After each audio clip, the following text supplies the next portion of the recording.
Docteur Alphonse Lumanga. Ba papa, ba maman, partout vos alliés, monde entier nyonso, eska boza. Ata o maladie songo le tema na vie na yo. O mio mi mobo avanda kanga place à mwana. O fibrome quelconque, maman, solution ezali. Solution ezali. Kisi wana ezate ote batinde lonanu. Place oza, place kisi wana eza place oza. On a place pas ya docteur Alphonse Ote, stérilité, on a place té. Ba maman o ba lela kate na ba maternité ba koma ko lela grâce ya Nzambe oyo akitisa maele pa ya papa Alphonse misu na nga moko témoin. Docteur Alphonse est égal à traitement, guérison, témoignage avec Jésus. Bo sanate maladie nyonso o etumisaka biso eza esprit. Docteur Alphonse azo traité na bon Nzambe po alonga ba esprit. L'agence d'export et d'import, Michel Atlantic Shipping, et Bana ya Canada, Bana ya USA, Bomitungisa Lissusute. Pour tous vos achats et ventes voitures, pièces de rechange et les accessoires possibles, na koti na ba koli na bino na Kinshasa, Bomitungisa Penzate. Please, bakoya koza koli tinanda. Pour tout contact, Benga Michel Lukadi. Plus 1 508 371 60 43 USA na Canada. Pour la Kinshasa, benga na plus 243 89 551 30 38. Michelo Atlantic Shipping. Yaboye, Bazuapi. Raph Ngindou, félicitations pour la promotion, c'est la rapport d'artiste. Que Dieu te bénisse. À qu'on n'ait pas demandé, il n'y a rien en face. Suivez Congo Promo TV avec le PDG Raph Ngindou. Nanenga mabete Congo Promo Raph Ngindou. Boga, en tout cas, félicitations, merci si tu es où, mais là. Raph Ngindou, le présentateur la force créative Congo Promo. Boroto, ça n'a pas militaire na Congo Promo. Et faites comme moi, allez voir Congo Promo, tv5.com. Donc au nom de Jésus-Christ, nous bénissons le Congo Promo. Avec Raph Ngindou, Congo Promo ne tombera jamais. Bigolo Congo Promo nde. Ouais, Balobi Raph Ngindou. Congo Promo toujours, grande puissance. Come on. Congo Promo qui torcos net in a film. Congo Promo, babunda nanango. Raph Ngindou. Congo Promo. Salut fidèles internautes, vous qui êtes abonnés sur notre chaîne Congo Promo Télévision. Canal Bara, merci pour la fidélité et confiance au Bopé Sarabiso partout dans le monde. Vous s'abonnez toujours sur notre chaîne Congo Promo Télévision. Pour jamais déçu. Merci aussi à mon boss Raph Ngindou pour la confiance, ainsi que maman chérie Yvette Montenge depuis Liège, le véritable code mondial, le seul et l'unique code mondial Autozaranaya Willy Mouchine. Merci aussi à ingénieur intime, mon secrétaire, mon papa. La famille est tellement sacrée, donc c'est une famille dans la radio. Donc merci aussi à mon oncle Jolie Kintsala des États-Unis. Donc aujourd'hui je suis là avec le président Gelor Ingange Gesho, autrement dit Levé Rocambole. N'est-ce ingénieur Clojo Tiniso d'accord dans le fond là. Donc Levé Rocambole. Bonjour président. Bonjour Alvin Loussou. Vraiment. Alvin et le Tumba. Alvin, je te salue. Vraiment. Président Boni déjà santé? Ouais, santé, ça va par la grâce de Dieu. Ouais. Je pense que Banda Congo pour moi, Isala Congo pour moi, je pense que c'est la première fois qu'on a une bonne émission. Donc, n'a rappelé, c'est vraiment mon papa, mon toit, Kamara, mon bébé, tu vois, mon famille. Et ça vraiment grâce au président Gelor Ingange Gesho. Gelor Ingange est déjà mon président. Ceux qui battent Belé au Balingakayo et Belé pour le banc, on a émission et Belé. Je pense que c'est la première fois qu'on a un bayo. En bref, carrément, en réalité, mon qui va comprendre le vrai président Gesho Banda Moussalangondenini, pas comment il est le président. Je l'ai dit déjà dans plusieurs émissions. Je pense. Dans le bac, déjà vraiment, tu peux balandir Congo pour moi, on a le Congo pour la première fois. Plusieurs fois. Vraiment. Bana Moussala est un groupe Académie des Stars Modéo Totokani. Donc voilà, 2 ans après, le groupe est Modéo Totokani.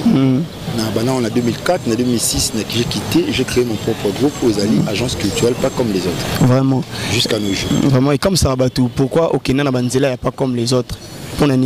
Tandis qu'Europe, ça fait les amis de Gesho, les stars de Gesho, pas comme les autres. Donc, pourquoi? Dieu comme prêter une intention. Groupe le bâton, tous les groupes que vous voyez et toutes les troupes ont une bande, qu'on a une bande noire qu'on a écrit pas comme les autres, parce qu'ils ne sont pas aussi comme moi. Vraiment. Moi également, je ne suis pas comme eux. Donc je ne suis pas comme eux et ils ne sont pas comme moi. Donc moi je ne suis pas comme les autres. Qu'est-ce que tu veux insinuer par là, président? Parce que nous sommes caméra, action, couper, pas comme les autres. Pourquoi? La vision, c'est différent. Vraiment? C'est un peu cela. La vision, c'est différent. Donc j'ai ma vision et ils ont leur vision, tout là. Et nous, on n'a pas comme les autres que tout le monde a l'équipe, non, c'est par rapport à la vision. J'ai une vision de l'agence culturelle pas comme les autres. Merci à la reine Ningambote. Donc moi ça tombe dans la mouture na kati ya la boîte quoi, la reine Ningambote ya kabaka ba $500 mata ainsi que Mick Ningambote. Donc ça na posa bina ba sointai ba chaussures à kanda, ba costume à kanda, Mick Ningambote depuis Italie. Donc papa na gracias, donc rassemblable de tous les petits. Président Gesho vraiment ba tu vas comprendre que ngana papa na ngeza ramper moi boye. Président Gesho ba te belé ba traita yo teti orgueilleux on nous tient moi qui ina na président groupe ya président on a des petits bablos au monde, parce que je ne pense même pas. Je suis parmi les dernières personnes au Balongoka. Donc, on a écouté ma gamme. Il y a qui ont été parce que je suis Balongoka avant, j'étais parmi les groupe, vraiment. Donc, il y a des simples. Parce que après, à un moment donné, je suis parmi ces artistes. Avant Longwa, il a parlé avec ça. Moi, j'ai parlé avec le président Modero. Moi, je vais aller faire mon chemin. Voilà. Président Gesho, on a fier le le baquet. C'est grâce à président Modero. Mais je le dis souvent, je le dis toujours que c'est mon géniteur artistique.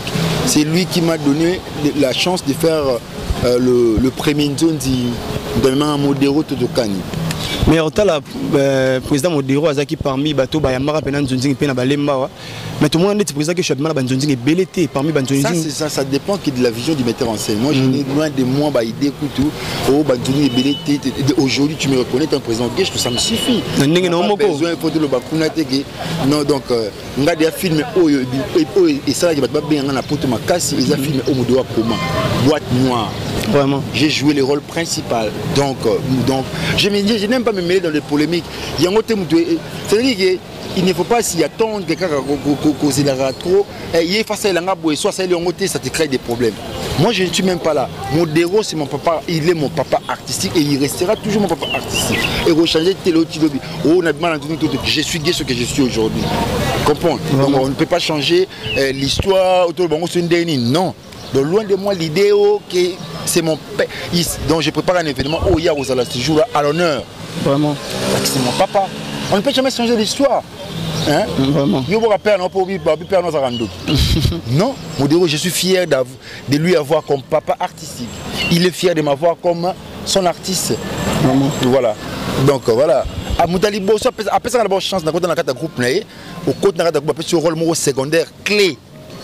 Président Gesho Kota Bina Chuchuchu, on a un groupe Modero. Ça impact. Moutalibo, même en Nzondi, pas Chris Production, le meilleur du Congo, Modero. Moutaliboso à ça qui n'a joué un film même c'est complicité avec Nadu Chekapanga que je salue. N'a joué un film dans la boîte noire. Presque rôle principal. Modero. Bon sigo ma belle ça mo qui boula mo belé. Comprends, il y a un frère parti que son au sel molamu. Kanisa pe boula o ya selele. Comprends. Son no ça ma bêti. Quand ça boula o ya sel au sel ma bêti.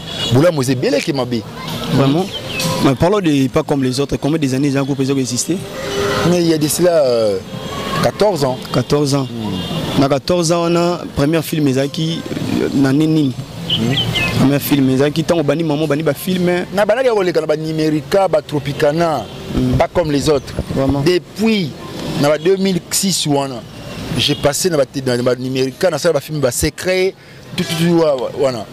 Et après Nous créé idéologie, agence, il y a ballet, groupe, il y a ballet, Mboloma, et on a évolué. Parce que moi, j'ai travaillé aussi avec plusieurs personnes dans le groupe que j'allais accompagner. Vraiment. On a travaillé avec Maman Mindondo, Azaka, directrice artistique, Azaki, comme coordonnatrice, Maman Chakozaki, adjoint avec directeur artistique. Tout ça qui mélange le groupe, Nabiso bien qui tourne, le groupe déjà mis à part, mais ton autre on a plus personne pour ça. Maman Mindondo peut me dire mais moi je suis pas Pauline Madanga. On a dans l'académie de sélection on a Basila Bissalou, Gabriel, leader Lava, maman Mindondo, maman Chako, voilà.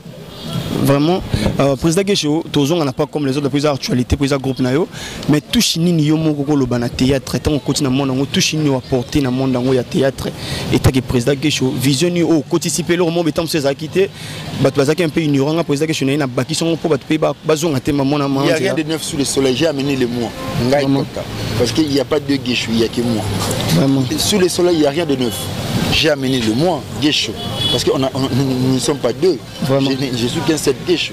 Donc on a mis dans mon abisso, na bakisi qui Gesho. Monde artistique pour nous représenter un théâtre et pour la président Gesho et représenter moi ma vie c'est du théâtre. Vraiment. Je suis artiste, comédien, metteur en scène de formation. De formation donc Tangelango. Ouais. Vraiment. Je suis ressortissant de l'INA. Je suis gradué en réalisation scénique. Est-ce que c'est obligé dans mon temps à théâtre et tout? Le théâtre, entre guillemets, l'art d'abord est inné. Vraiment. Mais on dit souvent, la vocation est nulle si on ne la cultive pas. Vraiment. Donc il faut ajouter, même la Bible nous dit, au-delà de la connaissance, au-delà de la foi, il faut ajouter la connaissance. C'est-à-dire que la connaissance, science ou ina, pour la technicité à scène. Vraiment. Comprendre parce que tu sais, un professionnel est celui qui vit de son métier et qui soigne le détail de son métier. Vraiment. Donc moi je voulais chercher comprendre comment soigner le détail de mon métier pour que je puisse être appelé professionnel. Voilà, et on te donne les dogmes, la technicité de la scène et puis voilà. Merci président Gesho. Président Gesho batebele au balingakayo pe. C'est comme si président Gesho na groupe naé a valorisera trop ndeba balbara Marina au poazale kinayo valorisera trop par rapport à valoriser pour ebinango. Tu vas demander à Marina trop tant soupe et mani net artiste même tu vas arrêter parmi parole et belé autour. Moi dans le groupe où je suis président, il s'agit de la méritocratie. Quand tu mérites, on te donne de la chance. On te donne cette opportunité. Si on peut dire, Marina a mérité. Marina joue la principalité. Il y a une question, il faut ça investir. Parce que tu étais dans mon groupe. Toi, tu n'as pas eu de la chance parce que tu es une fouille. Tu dois fouiller. Ça en pleine émission. Tu n'as pas eu de la chance parce que c'est-à-dire, moi, quand tu mérites, et Mani, c'est un bosseur. Il mérite des rôles où on a payé sa carrière. Moi, c'est l'art, c'est une méritocratie. En art, on ne triche pas. On mérite et on te donne l'opportunité. Quand tu ne mérites pas. Non, avant Marina, avant ça, la rocambole. On a ça, mon étiquette, on a ça, la pièce avant. Oh, il y a joué principal dit, mais ma petite opportunité en Rocambole a joué Lolita, elle a sauté sur le coup, elle a saisi cela, elle a pris la balle au banc. Voilà. Merci président Gesho. Président Gesho, les autres, combien de films déjà, pas comme les autres hein? Ah, plusieurs films donc. La film est belé, au-dessus il y a plus des quinzaines de films au-delà. Oh, il marque pendant président Gesho le baqueté. Film au pendant des marquants, ils ont filmé. Ouais, ben je dirais Rocambole. Parce que moi personnellement d'abord, Rocambole c'est parce que batinde ba mona kakake a joué à incarner rôle à Kitoko. Mais moi il y a des films avant la mort et puis Face B. Vraiment. Ça m'a marqué. Ça m'a marqué beaucoup plus que na yokasko ba retomber dans comme pas possible. Mais ce que au moins il y a au contenu bon ça Rocambole. Rocambole on n'a jamais connu ce genre de personnes. Il y a genre film et bébé et ça la piment au bébé on a SCP ça. Oh créé on s'est révolté contre chaîne on s'est révolté au long on a chaîne pas de quel film. Après la mort face B après la mort quand on a face B après la mort on a décidé on a SCP ça parce que on se comprenait bien mais on par rapport après film on et puis voilà. Vous se comprenez bien, en bref, par rapport à Yambongo. Non, il y a eu incompréhension, il y a des choses qui sont passées, donc moi je ne peux pas revenir sur ça. On ne s'est pas bien compris, et puis voilà, on a lavé les ponts, on a passé les ponts, et puis voilà. Est-ce qu'il y a ça la chaîne? On a été déjà,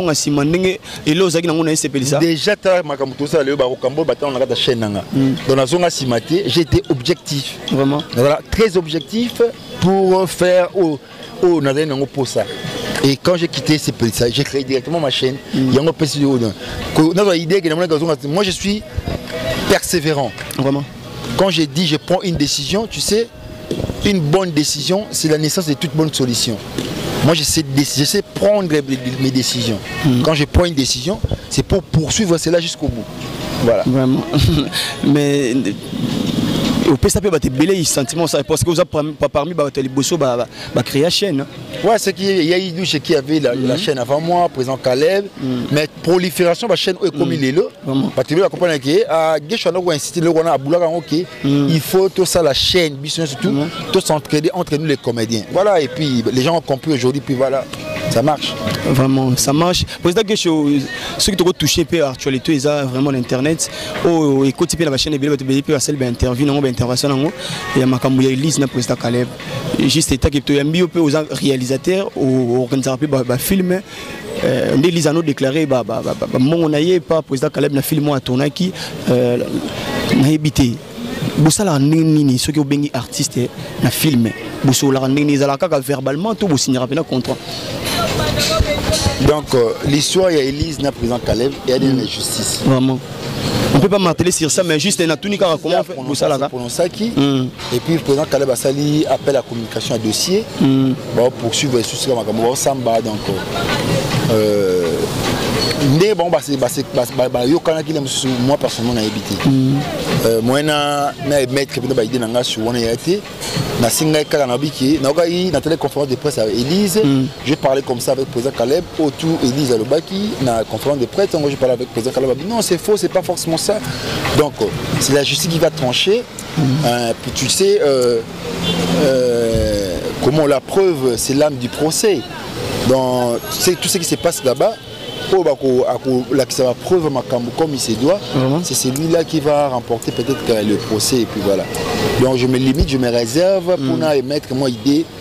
Mais c'est comme si artiste est belé mais qu'on finit banalement artiste est belé fingi Elise moi bongo.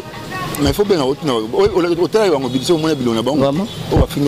faut recourir à bango pour ça artiste na film na yo ça dépend entre nous les comédiens ça se passe autrement peut-être entre les comédiens et le producteur mais ndeti lelo comme ma contrat peut-être que comme la OP pour contrat ça quitté yango ba maramoto tom c'est commis ce comédien on a aussi prendre en charge je vais essayer de voir comment faire pour maramoto comme la je sais comment traiter mes dossiers, je sais comment voir. Je suis pas si naïf. Non. Je suis pas si naïf, je sais comment traiter. Oh, ils a plus yangai. Vraiment. Ouais. Entre nous les comédiens, là qui n'a joué pas place belé, qui n'a joué pas si la Bissalou et pas Belgique. Ils ne me donnent pas un cachet. On s'entraide parce que de baquet, plus de producteur. Dans la producteur, on s'est dit, on s'était décidé, on doit s'entraider entre nous. Ne serait-ce qu'une motivation et c'est le moment qu'on a le P. C'est un rappel donc c'est un peu vice versa. Vraiment. Comprendre. Mais je sais pas par rapport à cette production, on expliqué qu'il aime s'attendre autrement à présent Caleb. Donc le roi de ces enquêtes de justice. Nzamba ebindeni orienté bango maintenant le baraka ande balobara en français mieux vaut un mauvais arrangement à l'amiable qu'un bon procès c'est ça donc voilà bah mais après retrouver moi attends la justice basingango est-ce que vous pouvez vous arranger à l'amiable ba aussi ngapé bon bah tu veux terrain d'attente quoi voilà merci vraiment président Gesho parlons de Rocambole idée on a d'abord il y a Rocambole Gesho Ingange Rocambole au raisonner nini Rocambole parce que et comme ça bato bimaka maman Rocambole idée on a d'abord l'idée je l'ai tirée dans un roman vraiment écrit par un français Patson du Terrail Il y a comment le roman et ça la rage dans le monde. Les aventures rocambolesques. C'est par là que je puisais l'idée du roman et je l'ai adapté à la manière quinoise. Voilà, et puis si va retomber, et puis ça place où on a ôté à Batonine à rocambole parce que s'il a raté tout le bas. Voilà, donc en rocambole, j'interpelle la population, j'interpelle le grand public. Ils doivent faire attention parce que rocambole c'est un escroc. Rocambole, si tu laisses faire Yarouyo Kaye, voilà, il va te rouler. Donc c'est vraiment un monsieur qui fait tout pour nourrir sa famille et sa belle famille. On va comprendre que Oyazanan jusqu'à nos jours. Est-ce que vous attendez Rocambole aussi là où il y a une image monsieur au Kenango pe bon parce qu'on peut dire tout le monde même dans la chaîne Belé le journal de Jennifer Rocambole est-ce que des années d'abord et sur quoi la chaîne expose de réalité quotidienne. C'est le but du roman. Nous exposons des réalités quotidiennes. Il y a aussi une chaîne au même moment parce que tout le monde il y a une chaîne YouTube, il y a la télévision, il y a la télévision et les canaux Snack télévision pas présent Caleb. Donc c'est un peu partout là. Merci président Guécho, merci aussi Nabato Bazola Nabiso partout dans le monde. Je pense qu'il y a tout comme qui est un peu dans moi sous la émission Nabiso le président Guécho spectacle samedi spectacle organisé par Nayo spectacle.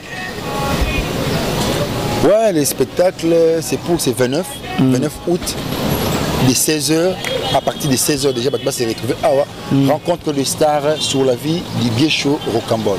Vraiment. Donc les gens, les artistes, il y a discipline confondue, les footballeurs, les musiciens, les comédiens viennent témoigner sur ma vie. Vraiment. Voilà.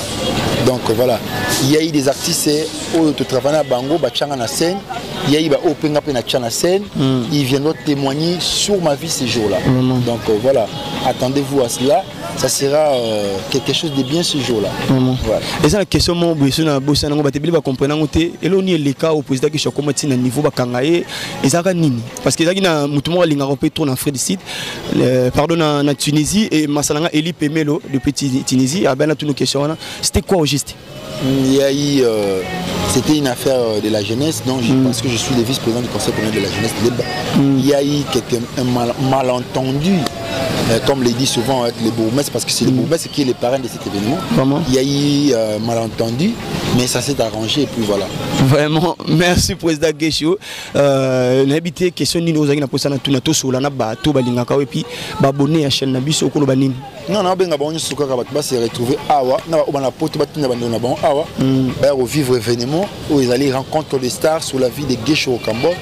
Ba to kutana awa voilà la base je suis à présent Guécho Libanda pour hésiter na CP na ba masse na Brésil base les amis de Guécho à Brésil bon ben c'est ba t-shirt pour soutenir l'événement à présent Guécho ba masse donc Addison Kokasuka Mboka Nela Mondo Miss Panda Serge le Visionnaire Yannick Mboukou Héritier Kadima Mignon Jean Belertric Jay Priska tout ça ba on tout na pesi ba salam les amis de Guécho à Cape Town DJ Franck base surtout na CP la motivation à donner Silengalenga base on est ensemble les amis de Guécho États-Unis maman président déjà na Dalida Kalaming de planifier ma belé bena bon peut donc base tu à présent Guécho et au extérieur à pays tous appelés ensemble donc mais aussi je remercie Louis Befort vous avez secrétaire Claudon Tinoufoulak et son adjoint maître Kams Milambo pourquoi pas mon petit Chéribin Kouta mais aussi les secrétaires, il y a dynamique des artistes et culturels. Vous allez Martin Sakabunda, donc Befort on a besoin surtout de planifier comment faire pour te faire avancer.